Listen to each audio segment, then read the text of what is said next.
Welcome to the Cannabis Equipment News Podcast. Hi, I'm David Manti, and welcome to a new episode of the Cannabis Equipment News Podcast. With me today is Nate Russell, CEO of The Lab and VP of AE Global Midwest. Thank you very much for joining me today, Nate. Thanks for having me.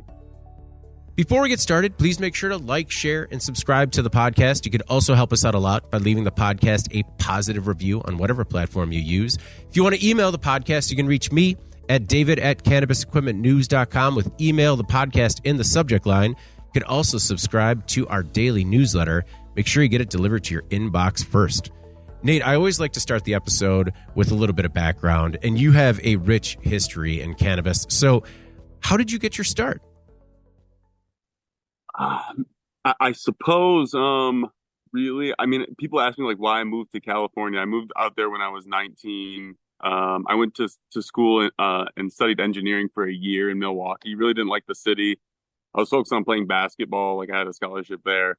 And so there was like basically like a lot of winds of change personally. Like I didn't like the Midwest. I was like, I'm not playing pro basketball. Maybe the movie Blow influenced me more than it should have. But for whatever reason, I went out to Humboldt State University. I originally got my English degree there and but was minoring in botany. But pretty much immediately like immersed myself in the culture as much as I could and started like trimming and working on any garden and farm that I possibly could. And then like went the academic route and really made cannabis like a focal point of my studies while I was there. I had a few professors who were really supportive of it. And so like from 19 to like 23, that was basically my full focus was cannabis and like getting my degrees, so a mix of things, of atmosphere in Northern California. It's kind of hard to escape it up there in Eureka, but yeah. Was there a specific turning point where after you moved to Humboldt State University and you started working with cannabis, like, did you start working because of a general interest in it, or was it part of the curriculum? How did you start trimming? Yeah, well, so I grew some plants when I was like 18 in like a house with like 7 roommates in Michigan, in my closet.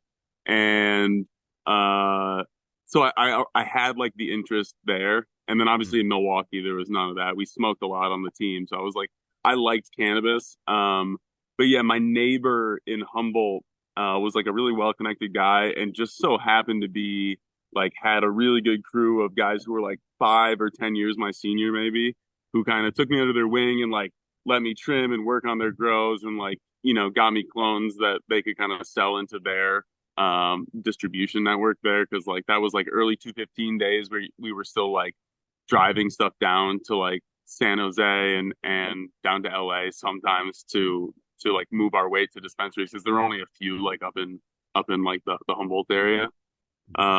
So yeah, I just I plugged in any way I could. Anyone I met, like I was really just trying to be like, gregarious really and put myself out there to try to work. And then, yeah, like I said, I just pushed the envelope as much as I possibly could with the botany department there in Humboldt, because they didn't really want to do cannabis. It was legal medically, but like you need, federal clearance to really study it. I was doing things that didn't involve me bringing the plant on site. And so I would do kind of science off site, bring it in and like kind of filter it through the professors there. Okay. Did you have any professors in particular that championed the cause, or was everyone a little bit hands off? Man, I think my like taxonomy professor, I'm trying to think if that was actually the class he taught, but yeah, my professor of taxonomy was like really, really into it because the question that was kind of circulating that time and kind of is pretty persistent now, I would say, is like indica versus sativa, and like, does that really apply? And at the time in botany, like greater botany outside of cannabis, there was the same discussion that was basically like, for hundreds of years, we've categorized things on morphology. and somewhat chemology, right? And now that we can like, sequence everything, we're like reclassifying everything. So like the whole botany, taxonomy was being rewritten. And so similarly in cannabis, like you would people are using indica sativa to describe an effect, which is like the chemology of it, maybe, right? And um, really, like in botany, you would only use the DNA. So, like, did it come from a sativa lineage, right? And that are we going to judge it on an effect or on DNA here? Because I know I could breed some pure indicas and get sativa-like qualities out of it, right? And so is that a sativa plant or an indica? And so that was what we were really trying to explore. That was interesting to him. It was kind of like big in the culture, and like I think it's really important today still to have that discussion. So consumers are aware, but like, yeah, he was really supportive, and that ended up being my like senior thesis when I left school was that question. Okay. So after you left school, where did you go? Well, I hung out in Humboldt as long as I possibly could, which I guess was like a year or two after school. And I worked on some like pretty big outdoor farms and like did some like very early um, butane and CO2 extraction out there. The butane was really scary now looking back at it.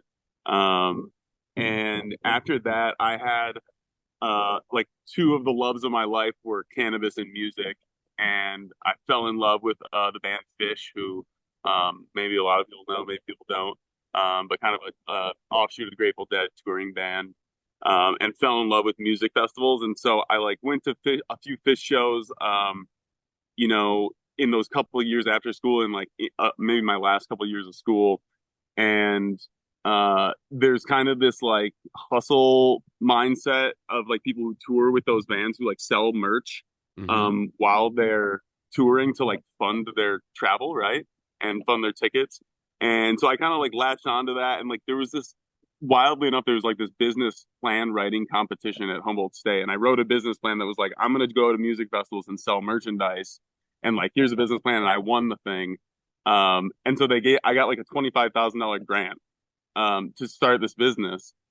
And so I did, and like I started that business, and really like that grant and like the freedom of having some money from like the cannabis business that I had done there in Humboldt, I kind of went all in on that. And so that was really my business from like 2013 to 2018. I was like pretty much, we like started to grow in Michigan, and we actually got robbed. And so that kind of like I like went full in on the festival business. I was like, dude, cannabis just still isn't legal in Michigan. It's still in this gray area. And so we became like the kings of like lapel pins, like small metal lapel pins. They were really big on like Dead Tour and Fish Tour, and became really big in like EDM. And we had like all the licensing to do like official pins. And then we started a second business. Actually, we acquired a second business that was like sunglasses and like trippy glasses that you'd like wear and would give you trippy effects. And so we ran that business for, yeah, like I said, 4 or 5 years, kind of until I was too old for it. It also got like the money just wasn't as good. It was kind of expensive, but really like, it's I was at that point, I was like approaching 30. It was just like, man, I can't be at these music festivals anymore. I wanted to start something new. And then we morphed the business into more corporate sourcing of that same metal good though. So we had a big piece of like the lacrosse and hockey metal market and marathon medals, and we did like bag tags for marathon. We did like Hello Kitty merch, Disney merch. We did pins for Kim Kardashian. Cool. So we did a lot of like really cool, like bigger projects, and that business actually got really strong. And I spent a lot of time, like I had a room in our factory in China. Like I was there constantly. So that was like my first taste of like running a factory and understanding somewhat of that manufacturing supply chain and that piece. Even though we were mostly just importing, I was pretty involved on that side. And so COVID killed that business, right? And luckily, right at that moment, maybe like a year before COVID hit, I was like, we're selling collectibles. Like we were selling collectibles. That was our business. And so there were runs of like 500, maybe a big run was like 10,000 if it was like Marvel or Kim Kardashian. Some of these corporate things were bigger, but even those, that's a small amount really for manufacturing, right? 10,000 of a highly custom item with a mold, like a custom mold. And so that's like the smallest run you make of things with a custom mold normally in manufacturing. Like you got to hit that 10K mark to like kind of pay off the mold. And so I was like, I want to do disposables. I want to do stuff that's disposable. And so we got really in. I was like, cannabis packaging is it. I had a good network there. I was like, let's go, let's do this. And so I moved to LA and we went all in on cannabis packaging. And then COVID hit and kind of like the business we did like 3.5 million in, we did 36,000 in the following year in the metals business. So it just completely died. Luckily, we had this like cannabis business was starting up and we had enough connections to do PPE, and we like sold a few $1 million of PPE, like kept all of our employees on payroll, didn't lose anyone. Actually, we handed one person off to the factory in China who had like a couple big accounts, who just like held them himself. But yeah, it was a crazy time period, but it kind of worked out really well where the festival business was kind of sunsetting. We got the chops we needed to kind of figure out the import export with a business that was like really fun and like we could make great margins on. We were buying pins for like 80 cents and selling them for $20. So there's a lot of room for error there as you're a young entrepreneur, right? Yeah. And then kind of learn that import export business. And then it was just a year after COVID, or really like in the midst of COVID, that we bought the processing facility in Michigan. And we're like, we're going to do co-packing. It goes hand in hand with packaging, right? Send us your flour, send us your, extract. We'll fill it for you and we'll sell you the packaging. And that was kind of the idea. And that's kind of where we are today, more or less, I would say. What was it about working with butane back in the day that scared you? Man. So the time, I mean, this was like 2000 and I'm trying to think, 2012, 2013. And so there were closed loop systems like just coming on market. And like, I will say I'm not an extraction expert. Like that's not my game. We roll pre-rolls. And I do packaging. Those are my like areas of expertise. I grew for a long time, but I wouldn't even claim to be a cultivation expert anymore. Like the last 5 years have pushed the game so far. But we were on a mountain with no power, right? And so we had a generator, but like you don't run a generator near open butane, right? And like, so which maybe there's just no way to power like heating pads, right? Like they're like 1,500, 2,000 watts each. Just no way to do that. So we would like 100 yards away, maybe 50, would boil with open flame these big like chili pots of water, and then set like a Pyrex that had like butane that had been blasted through a steel tube, into a Pyrex, just open blasting out on the side of a mountain, right, with open air kind of moving the butane away. And then we'd set those Pyrex into this hot water, right? And like kind of mix it up, and that would like bubble all the butane out, and then that would go into like a vacuum oven. And so it's like this incredibly rudimentary way. And like we would like leave our stuff out in the sun to like dry it even more. And like we didn't even know what we were doing, that we were like we just we liked how it smoked way better. And it was like, it really was removing the butane, I imagine at that point. But just open flame, open butane. It's 110 degrees and dry as like dry can be up on the mountaintop. And so like there's forest fires everywhere. A spark can start a fire. Just the worst conditions you can ever be in. And like if you got caught on a grow, probably not going to jail. You get caught manufacturing butane, and it's the same sentencing as methamphetamines. Oh wow. And then also if you actually do start a fire and damage the environment, it's like you're millions of dollars in the hole. Like every tree is 100K. Like there was serious repercussions. It was really stupid, honestly, looking back at it. Well, so I find it also fascinating that after you started the grow in Michigan, you guys were robbed. What happened there? So it was actually at the point of sale.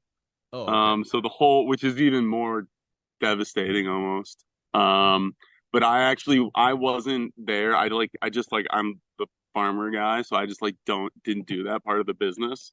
And so yeah, there was a point where like a big portion of the product was being moved. Because you could only move so much to dispensaries. Like it just the infrastructure just wasn't built out back then.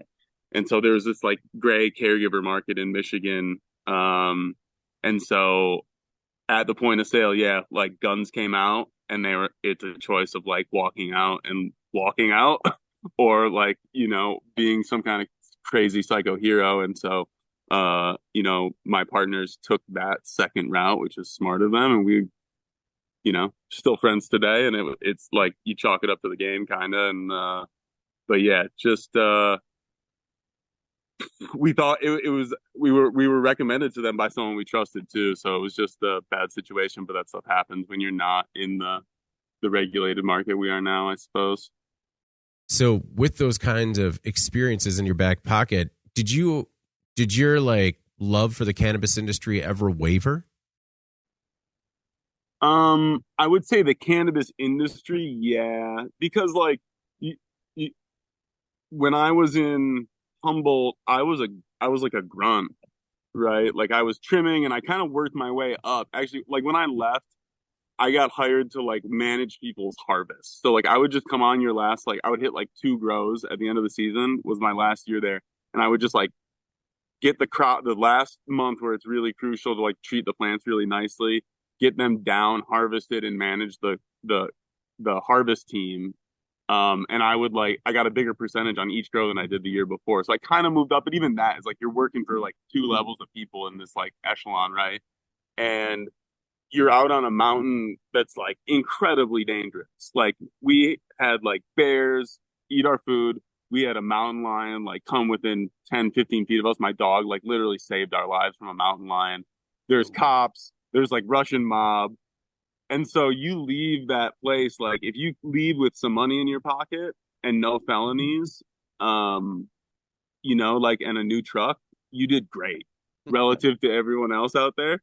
And so, but you're generally burnt out. And so like I came out and was like, I'm gonna buy property in Michigan and like continue this thing. We have it's good legal system here. We can be pretty protected. And surprisingly in Michigan where we really didn't think there was that much danger. I'm a paranoid guy. Like I compared to a lot of people I work with, right? I'm maybe over paranoid. But it just like, yeah, it went poorly that time. But like I said, it's just, you can't, when you're not, you don't have any, cause of action basically after that when you're not really in a legal market. So like I said, you chalk it up there. You can be a crazy guy with a gun, but like that's not. I'm just like I'm a vegetarian. You know what I mean? So it's like, all right, well, I'm gonna do this cool like music festival thing, and we'll like worry about weed another time if it comes up. And it kind of came up in a good place. Like we're in Kalkaska, which is where I'm now, and like after when COVID hit, I was in LA doing the packaging thing, and like I still had this 10 acres that we were growing on in Michigan, and so this is where it's almost like kismet or fate, right? Like I moved back there with my now wife because she was a musician. Her whole business was done. My business was completely destroyed. We built a tiny home. We lived in a trailer, built a tiny home, and like did a small grow, a caregiver grow, right, in Michigan. And this was the last year that you could sell into the medical market from caregivers, from the caregiver market. And they actually changed that like September 15th of that year, right before we were going to harvest. They changed that law. Oh. And so they really could have announced it in January that year, probably, right? Would have saved us a lot. But, but so I ended up moving back to this spot in Kalkaska, which is where we are now, where our facility is. Kalkaska, the city, was incredibly progressive in some ways, in moving forward with bringing cannabis into the town. And so it was like, we're here, we have this packaging business, we have some good clients in Michigan, really big clients, and we basically talked through with them, hey, what do you need? And they needed co-packing. And so we were like, there's cheap property here. It just really worked out. I was living here. And so it was like, kind of like I'm saying, the land, the space, and then this like journey of cannabis to start. And like, keep in mind, my partner Ben is with me through this entire thing. There was like a 4-year period, maybe actually like 2 or 3 year period, where he didn't do the festival business, and went and like did like corporate sales, which is like incredible that he did that. He went and got something awesome experience. But I begged him to come back, and I got him back right to do the more corporate pins and the packaging. And so like we've been in this the whole time since 2011. We went to high school together. And so there's this like kind of like it feels like a faded journey, like through cannabis, away from cannabis, into this like supply chain realm, which is really what like a pre-roll is. Like it's manufacturing, but like the difficulty is having those like 12 pieces to make 40,000 pre-rolls in a day always there. And so like getting the supply chain experience, the time in the factory, right? The time learning packaging, which is like crucial to what we do. And then like the marketing and brand building and the festival business, because we really had an incredible brand that was like pretty big in that like small niche. And so like it really all came together and like feels like we're where we should be. And that's like kind of a beautiful thing, right? But we, the festival business, there was a lawsuit that led to the end of it, a big lawsuit with like our biggest partner. They like defamed us publicly. I don't know if I'm out of my NDA. But like, yeah, terrible, like cost us millions of dollars, destroyed our business. And then like COVID destroyed our business, right? We when we were selling PPE, we had like 250K of sanitizer stolen from us, that we were buying from Mexico from the cartel, right? We had this big robbery. So like we've taken some hits along the way, some like pretty big hits to get where we are. I feel like we're almost to this kind of safe place, right? Where we like, we feel like the business is profitable and running well. But like, I think I have that scared energy with me always. I mean, I understand where the scared energy comes from. And like, that is the most liberal use of taking some hits along the way. Yeah. It's been a crazy. So, did the dog survive the mountain lion attack? Oh yeah. It actually, I'll tell the story. We were like, we had those like gravity chairs that you kind of like lean back and they kind of like hold you up. Yeah. So we were working like 14-hour days on this massive farm, just the two of us, no energy, or like no electricity, but also we had no energy because we were just like skimping by, like we were just like poor on the mountain. And so we like passed out watching this incredible meteor shower. It was like, I like won't forget. It was like one of the most incredible meteor showers I've ever seen. And we fell asleep outside, and I woke up to like the roar of like a soundtrack button roar of a mountain lion, like wow, wow, wow, that like double roar. Yeah. And my dog like sprinting out into the darkness at like, I thought in my brain, I thought it was a German Shepherd, like that, because they have that bushy tail. Like it just like, and like in that first second, I was like, why is there another dog here? And I was like, is it cops? And like then I was like, oh, it's a mountain lion, because I hear the roar, it like registered. And so I like screamed at my dog, and she came back like instantly.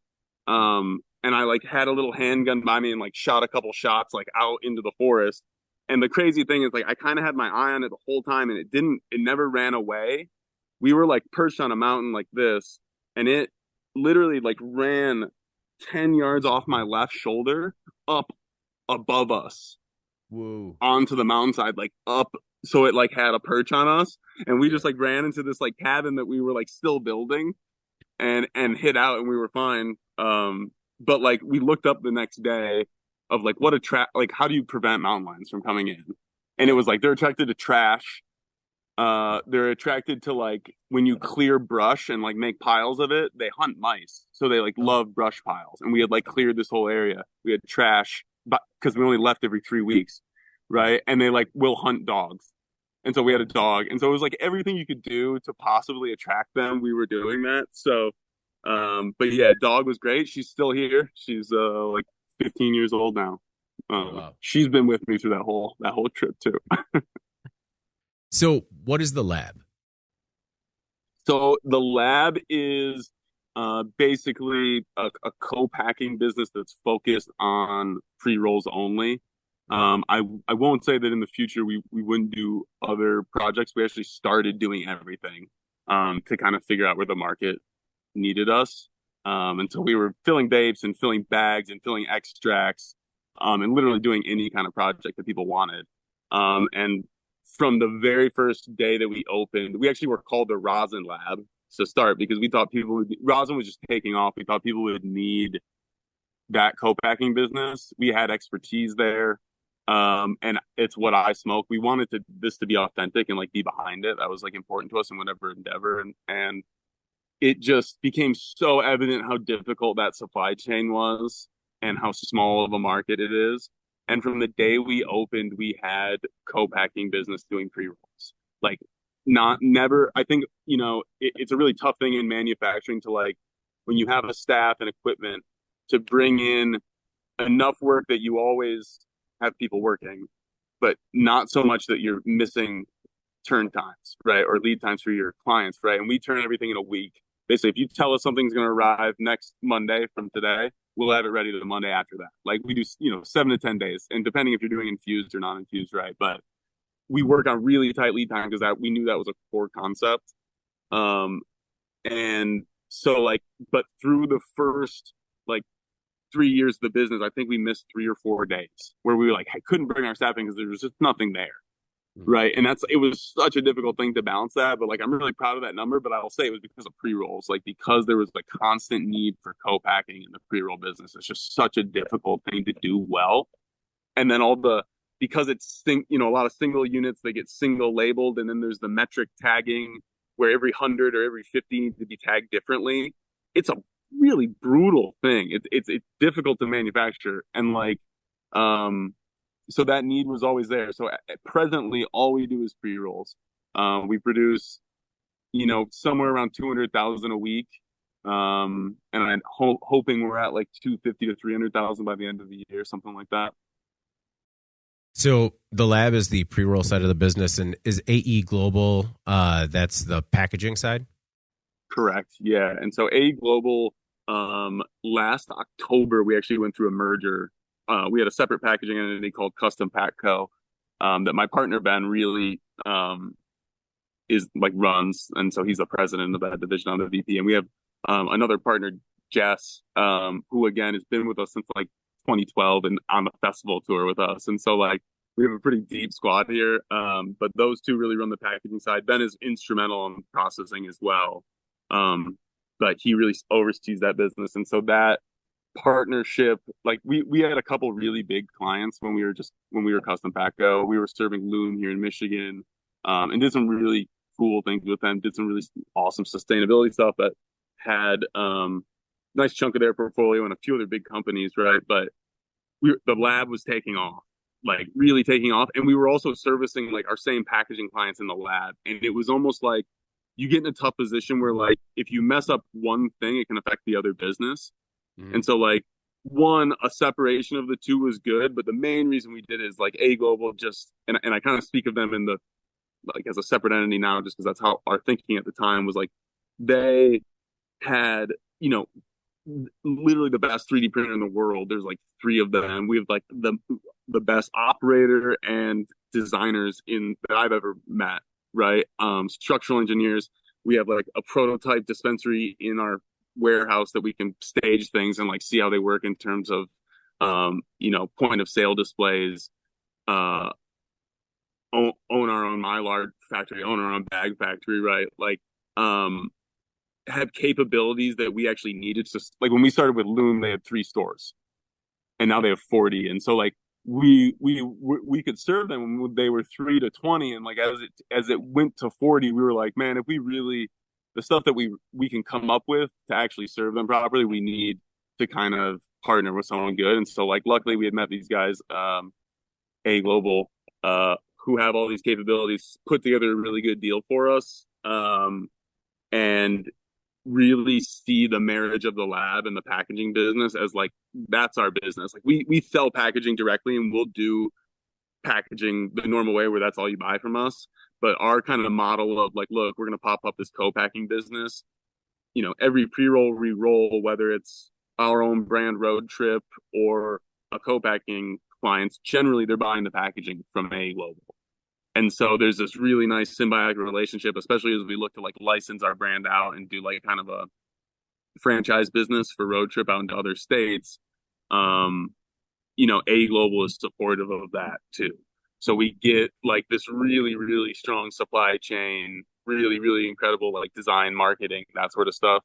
And like mentorship from like guys who've like really built some big businesses and are like tied into like finance that's kind of above our pay grade, right? And like we're still learning.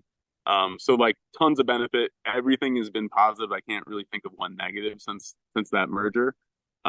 It's just made us stronger all around, and it's made our clients like the products they're getting, the things we're delivering on the packaging side are like so cool now. Like they're really, really cool, top notch. So, yeah, two separate entities, but like there's a really strong symbiosis there for sure. How would you describe the current state of pre-rolls? Man, I would say so. I can't think of anything with a higher potential for like market share growth or market share capture from this point on. Like pre-rolls, I don't know the exact numbers, but they've been, I think, the fastest growing category in the last couple of years in most markets and like especially maturing markets, right alongside vape. And that convenience, like people don't want to admit it, and people wouldn't like. We sell 50 packs. That's our number one seller. Is 50 packs of 1 gram pre rolls, and we're watching not only replace other pre roll brands because of our quality and our product, but we're replacing people who used to buy ounces. So people used to come and buy 2 ounces. Now they're buying a 50 pack of pre rolls for a similar price, and I think that trend of like one normalization, the fact that you can smoke in public. I mean, like you can't, right? But you can, right? Like that there's so much more freedom to consume.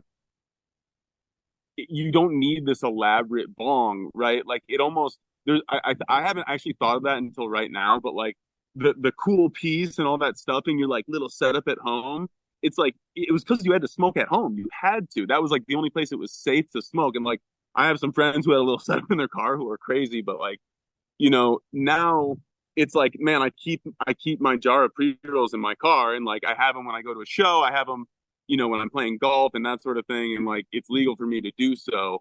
And so I think there's like a play there of like people just want convenience, and as the novelty of legal cannabis wears off and the brands that are the strongest and deliver consistent value prove themselves, people will gravitate towards those things, right? And like that's kind of proven in any consumer good. And so I think pre-rolls and vape really exemplify that when you look at cannabis.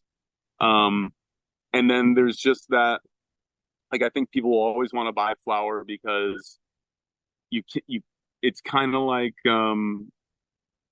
it's like buying a pill, right? Like you don't know what it is in a pre-roll. You can cut it open and get a pretty good idea, right? But like you're really blind to that. And so like I think there's still always going to be a really big piece of the market that wants to buy flower to know exactly what it is, go through that experience of grinding it up, smokes it another way, right? But yeah, I think there's a lot of opportunity in pre-roll, but I think alongside vape, it's also the most difficult thing to manufacture well. And so there's probably a little piece there of why we saw this like maybe slower uptake of vape and pre-roll. One, like flower is so valuable, you don't have to put it in pre-rolls to sell it, right? So there's like some of that, but like it really is difficult to produce those two things at scale consistently. And so like the machinery to do so is just getting better, right? Whereas like flower into bags, there's not, like that Wayheads, that sort of machinery has been around for forever, right? Even though it's still not that great for cannabis. But like those processes that were streamlined got a bigger piece of the market, maybe because that's what was more available too. And so now as people are like really developing mastery of these things that are more difficult, that not only like are difficult to manufacture, but the supply chain of a pre-roll, like I said, is like it's a paper, it's a tube, it's a label, It's the carton it goes in, it's the tape, it's the metric tag, it's the envelope, right? It's 2 exterior tags and 1 interior tag. It's the labor to get it done. It's the cannabis itself, right? And it's the COAs that you need from the testing lab to do it. And so, like, managing to do that with absolute speed, and the same way with a vape, you just like take out cone and put in vape, right? And like add a process before that where you actually have to produce, distilled or whatever you're making in the vape, right? An extract. Those two things are super difficult. So I think there's a piece there too where like the market share that's available is also a kind of a vector of the fact that we haven't serviced the market as much as they would like yet because they're difficult to make. And like we still at the lab are not meeting our demand. Like we're still still behind, our capacity is not what our demand is. And so I think that's probably true in other markets as well. With the difficulties that you face when it comes from a manufacturing perspective, how do you plan to increase production? And also, how do you maintain that consistent quality that you offer? So, I mean, the first piece is, I we're in that cool spot where, well, it's a cool and it's a tough spot where like the continuous improvement is we're getting really small wins now, right? It's like we call it A to A minus, good to great, whatever you want to say, right? And so it's very nitpicky to be the person in there driving those changes that are like, it's a small change, but it's going to get us, maybe it's only 400 or 500 pre-rolls on a shift where we do 20,000, right? But like we trying to get like, 10 of those wins in this year, right? And we're bringing in some really pretty cool consultants, like some people from GM, some really awesome high level people to kind of take a look at it from the outside. And we also know some automation we can add, and like we don't just want to throw hands at it. We could just do that. But all that being said, we're like, we know our line has a top level of 38,000 pre-rolls a shift, and we're producing about 20 to 23 a shift right now. So we can squeeze a lot more out. Like I think the true max is like 30,000 that we could establish consistently with our team that we have now and the equipment we have on site. And so there's that like process improvement that we can still strive for that comes. It starts with the material that you bring in, how you grind it, the environment. There's a lot of things at play, right? Like any manufacturing. But aside from that, I would say we do have, I don't want to call it cookie cutter yet, but if we wanted to add another line that looks like our other two, we could.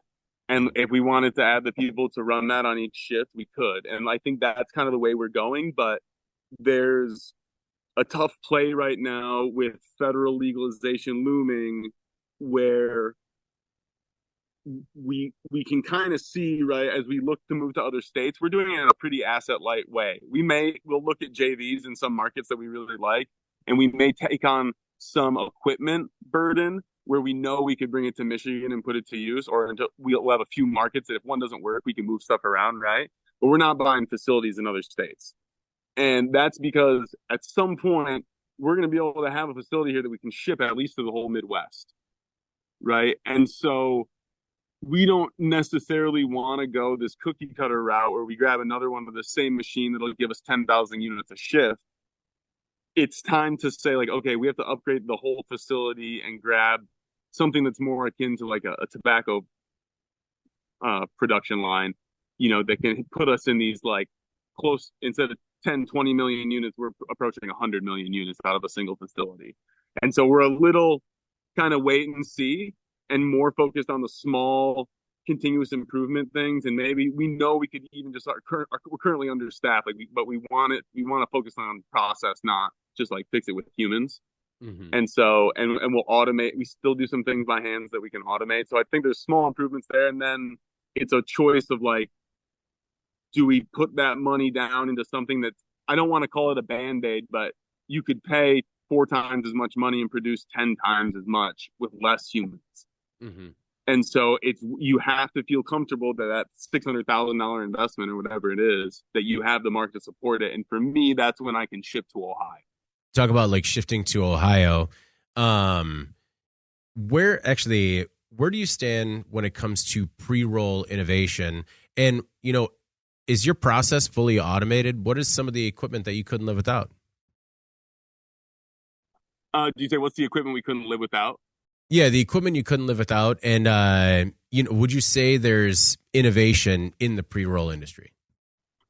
Certainly. I mean, like it's kind of the cutting. It's still cutting edge. There's still new machinery coming out. There's still improvements to existing machinery. I think we're a long way away from a machine that rolls the perfect pre-roll every time. And the big reason why is because all cannabis is different. Like when we were producing metals, every lot of zinc that we brought in was, it's not the same, but it's 0.999 pure zinc, and brass the same way, right? And it's performs the same. Once in a while, there was some variation. We would get a bad lot, right? And that was more in like the sheet brass. But like cannabis is like you're recalibrating every 4,000 grams on average. And so when you're rolling 40,000 in a day, it's 10 recalibrations. It's also 10 cleaning cycles at every step of the way. And, it's 10, like maybe we don't put our labels on, a single label, but you still have to reset and move product out, right? And so there's going to be a time when it scales up and people are going to mix batches and run these really large machinery that are more akin to tobacco, but there's still going to be a ton of innovation that has to take place to figure out how to get you either are going to have to mix a bunch of stuff together and do the max lot, which in Michigan is only 50 pounds, which is small for a tobacco run, like very small. So you're going to have to mix like maybe a 500-pound batch homogeneous somehow. Mm-hmm. And then break it into 50-pound batches and hope they're still homogeneous and then run them like that, right? And you have to have the scale and the consumers who want this, like, call it a sativa blend, right? Mm-hmm. And so but I think that's going to be the trend and the innovation is going to head that way. And then there's still going to be this place for these mid-level machines that can do, like I'm saying, 5 to 10,000 per shift, right? And so we used Action Pack. It's called the Roll Master. Don't love the name, but love the machine. And I really do like the company. Old company, they've been doing scales and automation for a long time, so like it's nothing new for them. You can count on that they're going to be around, right? You have to think about that. Like I tell people this, and it's kind of surprising some people, but like you buy a $200,000 machine and that company goes out of business. Like, where are you with consumables? Like, especially some of the machines that are really, really custom consumables and aren't just like parts you can machine, right? Like, there's some crazy stuff out there that we turned away for that. Part of it was just because they had so many consumables. I don't want a machine like that. And that's, Action Pack builds tanks. They're not a fully automated machine. It's like, you fill 100 or 300 at a time, right? $5,000, $10,000 unit. And so, but this is, you do 240 pre-rolls at a time. It's all stainless, but it's a broken up series of production, which gives you a little bit of safety. If like these all-in-one machines, if a piece goes down, right, your whole line's down. But it's a simple machine, but you can count on the scales, and it just never breaks down. And for us, it's such a big thing to build. We invest so much in our processes, and we have weekly commitments. Like we ship 100,000 units a week to one client. We ship 40,000 a week to another client. We have a little bit of grace there to be a little above, a little below, right? But like, you can't be down a day. Like this last week, we had the holiday. You know how much we short shipped? 30,000 units. That's how much we produce in a day. We produced 40. We made up for it a little bit, but like, everything that we make ships right within the next week. And so to have we can't bring in a machine that goes down, and we can't work with a company that doesn't like ship stuff quickly and have good service. And so Action Pack has been that for us. Now I will say in New Mexico, we're trying a new machine. Mostly because of the building and because of the staff. It's smaller building, lower ceilings. This machine works better. It's an all-in-one machine. It's the Apex, and that's like in a partnership with Raw. But we have partners who use it, and we've seen it in action, and they've iterated it a few times. I'm excited about that machine too. All in one machine, fills the cone, packs, fills the cone more, packs again, which I really like that little system. Check weighs.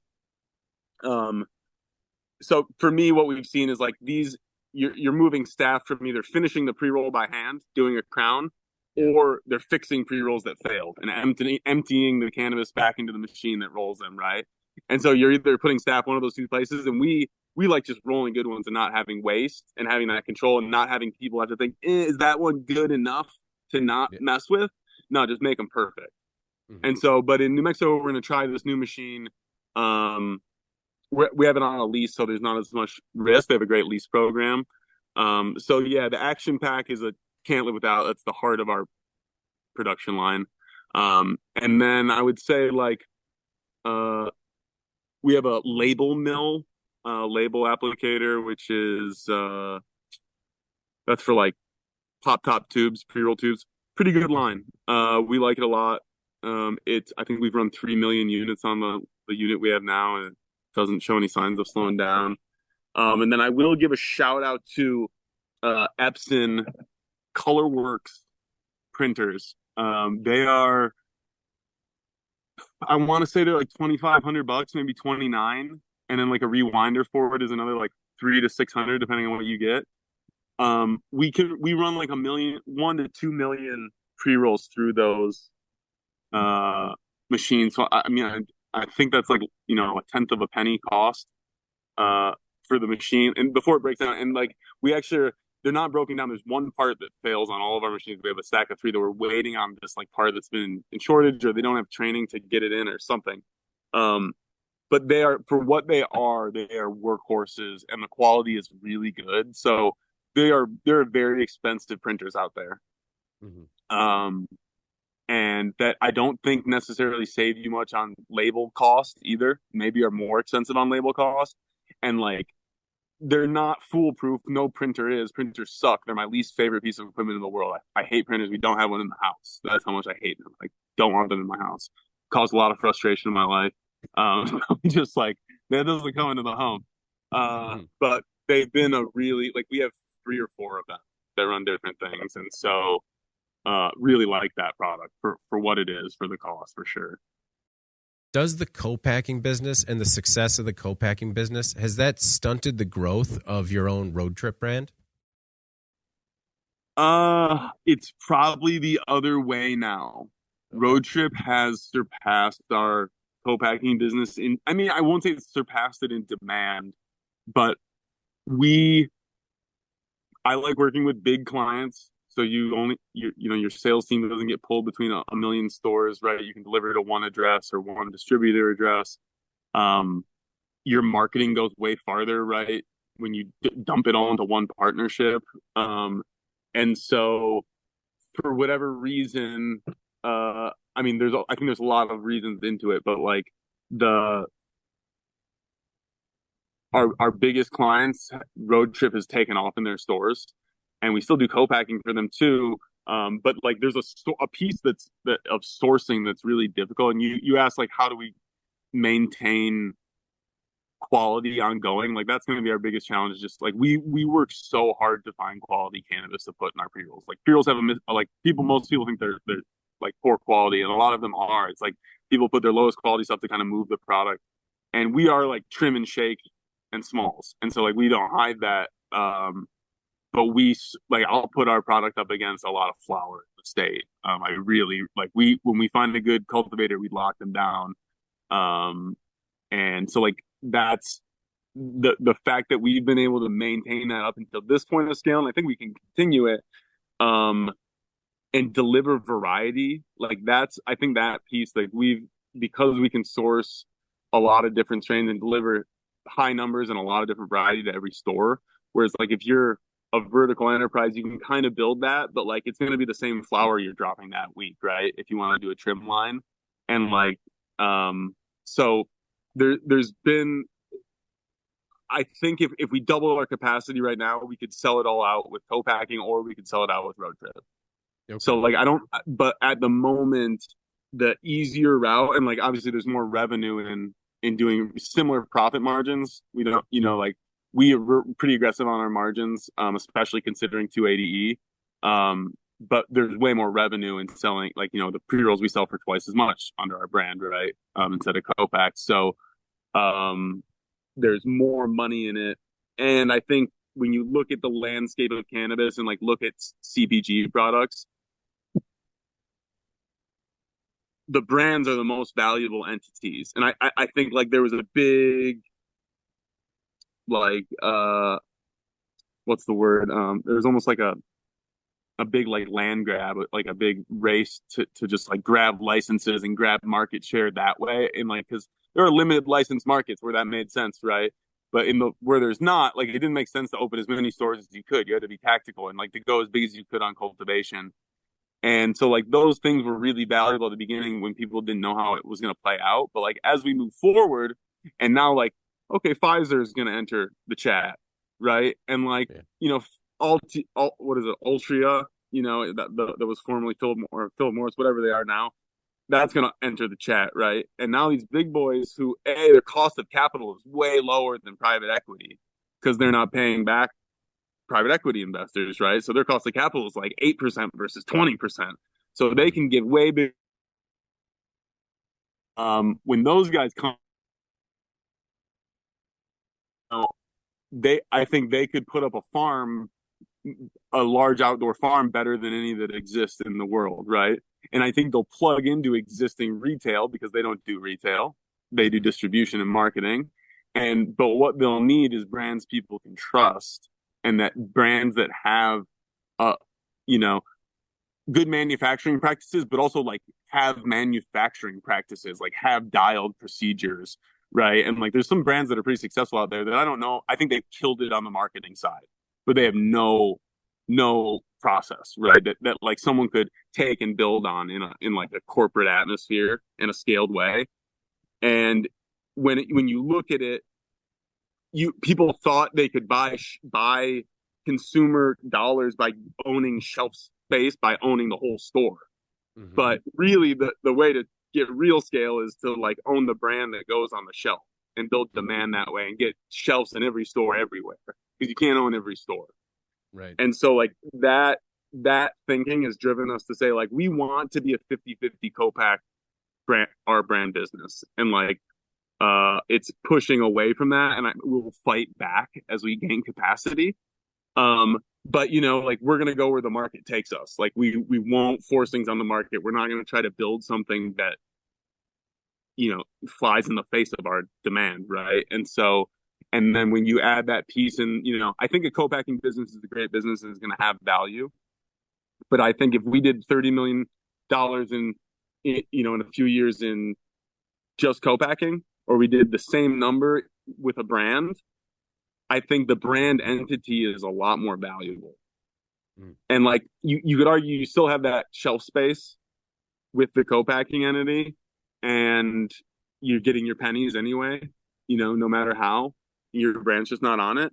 But I think, that brand equity does have some value, depending on who you're talking to and depending on what their goals are with an acquisition.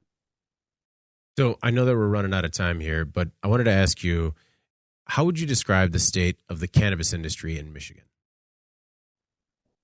So I think two perspectives there. One is like, I think it's the best cannabis market in the world. Like I really honestly do.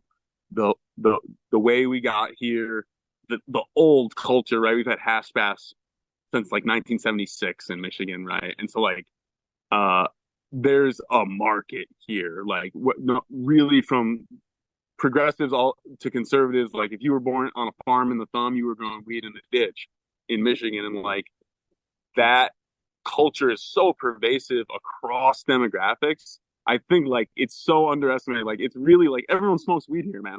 Like, and so like that's why like I think it's a $3 billion market in rec and medical, but like you include caregiver market, maybe another, like let's say caregiver market and hemp, because now cannabis and hemp is one. Let's just like throw it all in one thing, right? It's 4 billion, and then you include our export market, like a couple more billion probably too. It's just a massive business here. And so I think there's a ton of upside. We saw cannabis prices cut in half in a year between 2022 and 2023. Or no, 20, or maybe it was 2021 and 22, one of the two, right? But cannabis, the price per ounce dropped in half. Armageddon, right? People are, and for cultivators, right, who didn't know that this was going to happen, like it happened in California and every other market, right? It was brutal. But that year, we sold 1.5 times as much by dollar. So that means we sold 3 times as much weight of cannabis.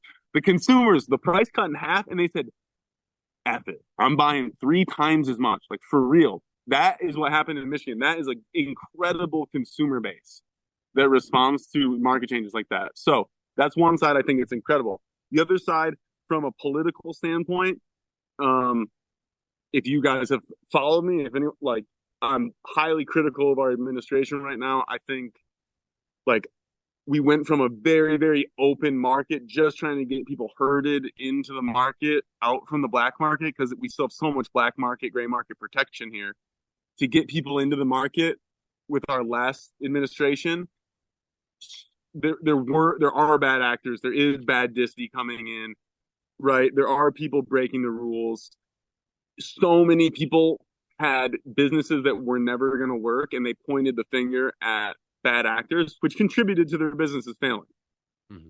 But said that was the whole reason, right? And it wasn't the fact that, hey, guess what? Like, cannabis is going to be worth $600 a pound. Like, that, we just have to all agree. And like, disty's going to be 2,000 to 3,000, or maybe it's 4, right? Whatever it is. But like, you got to grow $300 pounds to survive. And if you're not, you're going to struggle. And that's, like, we've seen it play out before. And like, that's the main reason. But people complain so much to get enforcement. The governor put a police officer in charge of the CRA. And so we need an enforcement division. We have an enforcement division. He is a capable guy, a super smart guy, a really solid background for enforcement. He was a financial auditor, like forensic auditor. And so, like, really good for this when we have tracking, trying to see if people but to run a $4 billion market with a potential for bigger, no business experience, no MBA, never owned a business, never done any supply chain. And then, right, that's all fine. But like, when you don't hire any supply chain people, you don't hire any, manufacturing people, business people, and you hire a bunch of retired cops, like, the trend of where the market is going, it's high enforcement. It's fines. There's been very little positive change that goes to what I see is the big fear for Michigan needs to be that when this change to federal legalization comes, people like me are going to have a choice where we build our next facility. Mm-hmm. And my next facility is going to replace my existing one. And if we have, for someone like me, I've had my house raided twice, right? Like, I've had guns pointed at me. And we fought for a long time. My mom was in Normal. She was a criminal defense attorney. Like, I interviewed John Sinclair when I was in like 9th grade, right? Like, we've been fighting this fight for a long time. So there's a slap in the face of just having a police officer running the CRA, like, just that. But like, give them 100%, give people a chance. But the trend we've seen is towards, like you describe it as cop-like behavior, right? Like, we're not getting public servants. And in the same way that people feel like they often don't get a public servant out of a police officer, we try to get understanding for regulations, and we get really obtuse answers and are reminded that we're going to get fined if we don't comply. And we say, okay, how do we comply? And they say, well, ask your lawyer.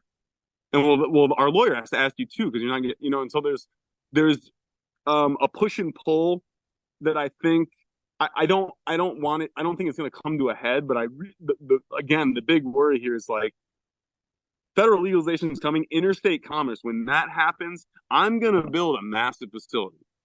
And a lot of my friends are too. And Minnesota looks really nice right now. New Mexico looks really nice. They're banning, they just banned research of converted hemp oil in Michigan. So like, I'm fine with banning converted hemp oil and moratorium until and there's a pretty good evidence that like some of the methods used are not safe. But are there other methods that could be safe? Right. Like hemp, I think, is an industry we need to promote, and we're banning research. Like we might as well ban learning. Like that again, it's cop behavior, and so like that's the trend I'm worried about. You can't be banning research into things, right? Like that's a scary trend, and so I think there's this juxtaposition of this incredible market that in some ways. I don't think the market itself is in peril. There's always going to be a big consumption in Michigan, but are the tax dollars and the jobs going to stay in Michigan when federal legalization comes? Or are these big brands like Jeter, right, has a huge foothold in Michigan, massive foothold. Cookies has a big foothold. Are they going to work with co-packers in Michigan where the regulatory burden is 10 times as high and there's really strict oversight and they're fining people for things that they're not explaining, right? Or are they just going to be like, no, we're going to produce in Minnesota and ship it there, right? And so I think that's like the next phase that we're going to need to face here in Michigan is how do we kind of rectify this trend and kind of, you know, what's that balance in all things, right? Like we have an environmental protection agency for a reason, right? And like we need that same balance of pro-business, protect the consumer, right? And we need to find a better line, I think, than what we are right now. Well, Nate, thank you very much for taking the time today, man. Before we get out of here, is there anything else that you want to make sure the CEN audience knows about yourself or your work at the lab or AE Global? Man, I don't think so. I think that was a great talk. You know, I would say just like I would encourage everyone in the industry to be vocal. Like people underestimate how much power they have to make change. Like you know, I've had calls with state senators, teams of, you know, our U.S. senators and Congress people. Like they will listen. You can get people out to your facilities, and like the integration of both government and like FDA and DEA, but also like Pfizer and Philip Morris. The more of us who drive, who've been in the game for a long time, who like really have a love for the plant and for the consumer, the more that we can integrate. I say integrate all the time, because you're not going to fight it. There's not going to be a law that comes down and says every grow has to be 9 lights or smaller, man, and like we're going to do it in farmers markets only, and like no corporations. Like okay, you could lobby for it. It's not going to happen. We need to integrate, and like how we do that and how forcefully we exert our will on the market as legacy operators, or however you want to say it. I think people with good intentions is probably the best way to say it. There's people coming in the market that are new that have good intentions, but there's a sense of like, right, they just said the farm bill is going to get amended and hemp's going to take a huge hit, right? And rescheduling is happening, and there's a lot of fear and doom and gloom in the market. And I think number one, as long as kids aren't going to jail for cannabis, it's a win. And like, we have to move towards that. Like, still, we have to move towards that. That's still the win we're trying to get in Mississippi and all these places, right? And so like, the market doesn't matter when like that fight is still happening. But when we get that fight accomplished, the second fight of like, all right, let's build this like a little bit more utopian than every other corporate industry in the world that just seems so deflating and extractionary. And like, can we build, you know, I'd say new American capitalism, right? Can we build cannabis in that light where we, you know, treat our employees better, we treat the environment better, where we're really thoughtful of where the market's going? You know, I hope so. But right, like, who's coming into the market, right? It's big finance, it's Pfizer, and it's Philip Morris. And so like, we have to integrate into that reality, I think. And that's kind of where we're headed. So like, be vocal, be super active, and like, don't give up now. We're really close to more good things. Well, Nate, thank you again for the time, man. I hope we get a chance to do it again soon. I appreciate it, David. Thank you for the time. And hope you have a good week out there, man. You too. Before we get out of here, please make sure to like, share, and subscribe to the podcast. You could also help us out a lot by leaving the podcast a positive review on whatever platform you use. If you want to email the podcast, you can reach me at david@cannabisequipmentnews.com with email the podcast in the subject line. You can also subscribe to our daily newsletter. Make sure you get it delivered to your inbox first. For Nate Russell, CEO of The Lab and VP of AE Global Midwest, I'm David Manti. This is the Cannabis Equipment News Podcast. We'll see you next week.